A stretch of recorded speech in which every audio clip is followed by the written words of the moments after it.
বন্ধুরা, এই ভিডিওটি হলো ইউরোপিয়ান কন্টিনেন্টের জিওগ্রাফি। এটা হলো ইউরোপিয়ান কন্টিনেন্ট, আর ইউরোপিয়ান কন্টিনেন্টে টোটাল 46টি দেশ রয়েছে। যেই দেশগুলোর পজিশান কোন দেশটির পাশে কোন দেশটি অবস্থিত ভিডিওটিতে দেখতে পাচ্ছেন।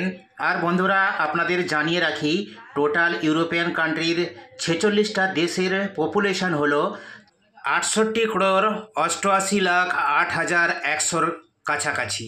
ভাবতে পারেন বন্ধুরা, যেখানে এশিয়া কন্টিনেন্টের শুধু একটি মাত্র দেশ ভারতের টোটাল পপুলেশন 140 কোটির আশেপাশে, আর যেখানে টোটাল ইউরোপিয়ান 46 কান্ট্রির টোটাল পপুলেশন হলো 68 ক্রোরের কিছু বেশি। তো বন্ধুরা, ইউরোপিয়ান কন্টিনেন্টের ব্যাপারে বিস্তারিত জানতে হলে আমার ইউরোপিয়ান কন্টিনেন্টের লং ভিডিও দেখবেন। ভিডিওটির লিঙ্ক ডেসক্রিপশানে দেওয়া আছে।